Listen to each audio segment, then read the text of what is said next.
like, comment if you have any issues, problems, and let's tackle it, guys. Hi guys, it's Gary the mechanic here. Welcome back for those that are already subscribed to the channel, and the ones that aren't, please consider subscribing, because there's a lot of do-it-yourself projects that are going to save you tons of money. So alright guys, today is a 2013 Toyota Prius hybrid, and we're going to go ahead and replace the right rear hub bearing assembly.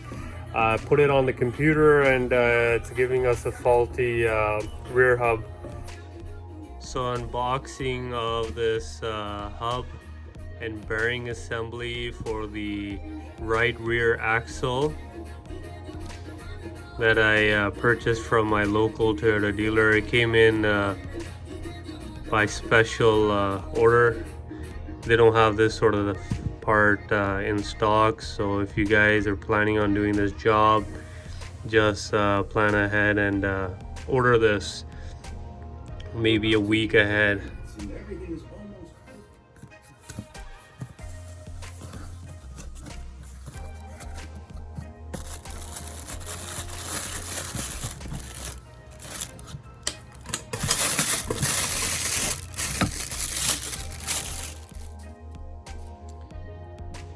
Okay guys, I already started it and removed our wheel by using a 21mm socket, and now we're gonna go ahead and remove the brakes and the brake bracket. So we're gonna be using a 14mm socket and a 1/2-inch ratchet, and for the brake bracket we're going to be using the same thing, so 14mm and a 1/2-inch ratchet.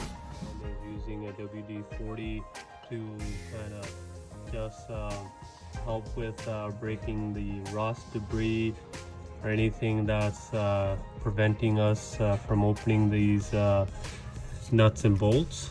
So go ahead and use WD-40, and it does help. Turning the bolt here, the 14mm bolt, but it was spinning freely, so I went ahead and got a key, a 14mm key, just to counter hold it, and I can turn it. We're wanting to do the same thing for the bottom nut and bolt. Just use the 14mm key as recommended. Place it here, and then use your wrench with 14mm socket. Place it here, and so what you do is you press on the key downwards and you turn the wrench upwards, so the opposite motion. Our nuts and bolts are removed from this brake caliper, and now we're wanting to remove the brake caliper by using a flathead screwdriver. All you want to do is position it in the middle between the brake caliper and the bracket.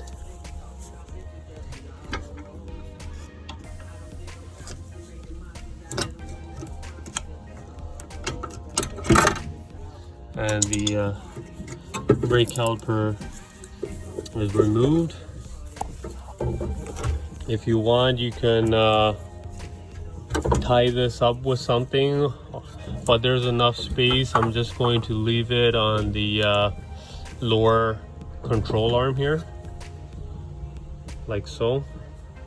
And now it's time to remove our brake bracket. Before we do that, we're gonna remove these brake pads, and if they're kind of stuck like these ones are, just go ahead and use a flathead screwdriver.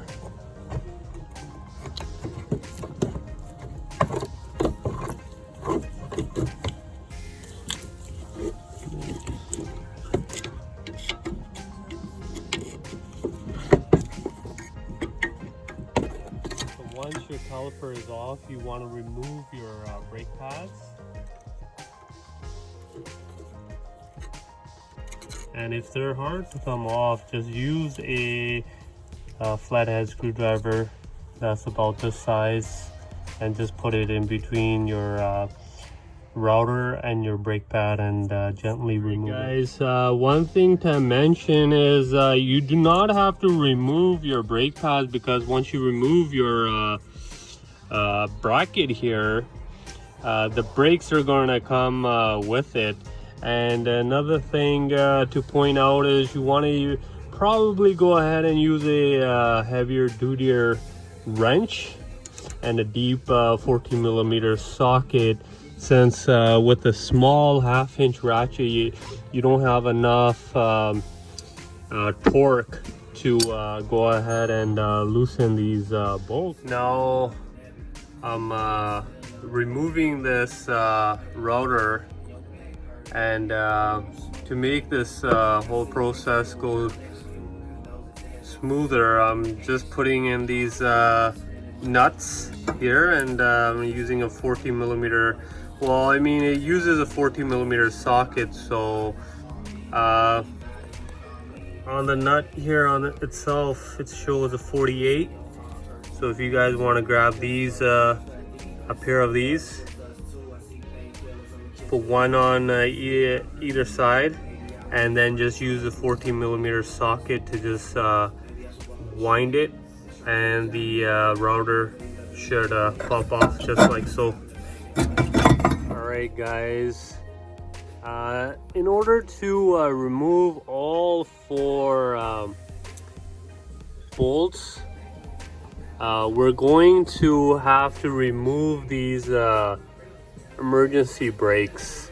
And there's up here, right? I mean, I went ahead already moved them, but there is a plate that goes in the middle to connect these 2 brakes, and you can use a needle nose plier just to pry off the 2 springs. And then once you've done that, there is this thing on the bottom, which you just use a flathead screwdriver to just keep it, just spin it, and you can use a flathead to take this off. And then we have to remove these clips right here, and they're on the side like so on both sides. And you can use a basically what you're going to do is use a needle nose plier and just kind of twist. There's a little metal piece coming in through this clip. You just twist it, and you do the same thing for the right hand side, and your brakes should come off freely like so, so you can get all 4 bolts. Now we want to, in order to remove this hub bearing assembly, we want to go ahead and remove this ABS sensor. And there's a clip here which you can use a pick or a small flathead screwdriver, and this comes off pretty easily, just like so. And there you go. And then you just push underneath this plug, and it should come off easily. You can't seem to pull off this ABS sensor plug.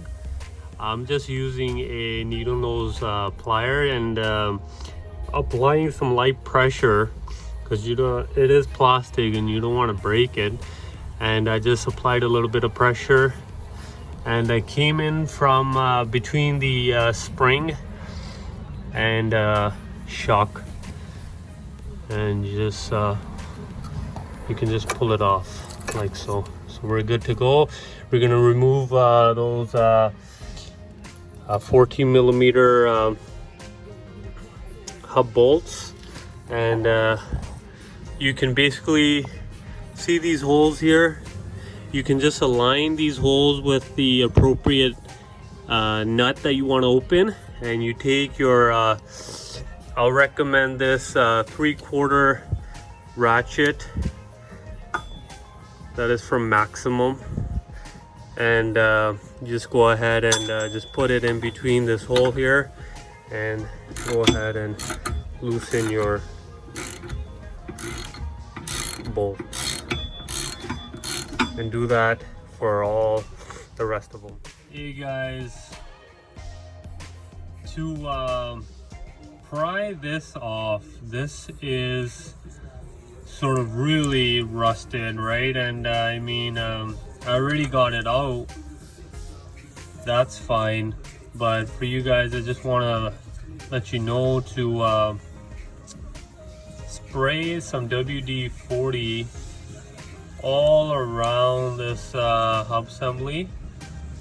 And then what you want to do is, if yours was stuck like mine, it's going to be very difficult to you know, break free.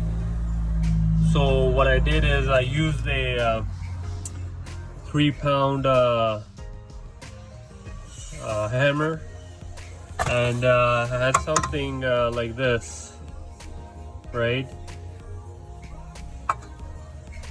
And so what you can do is you can just hit these sides, along these sides with the hammer, right? So you just, this is the base of this chisel, you can call it, right? And then you just hit it with your hammer, like maybe, depending on how stuck it is, maybe 40-50 times. I had to hit it before this actually broke loose. And then what I did, when it wasn't breaking loose from here, but I mean, it still broke a lot of the rust. And you can see on the bottom here, right, how much rust actually was in between the hub assembly and the hosing, right? So it did take some effort, guys, but we're well on our way to replacing it with our new one. Or another thing you can do, guys, is there's holes in the back here, right? And this one particular hole I used to put in my chisel, and I hit it hard, like, I mean 20 times at least with this 3-pound hammer. And then I hit it from the top of the hub, so I hit it on all 4 angles, all 4 angles, 1, 2, 3, 4, so on all these sides, right? So I use this hammer, and then I just bash the face in of this bearing, and then it just kind of boom, it just popped off loose.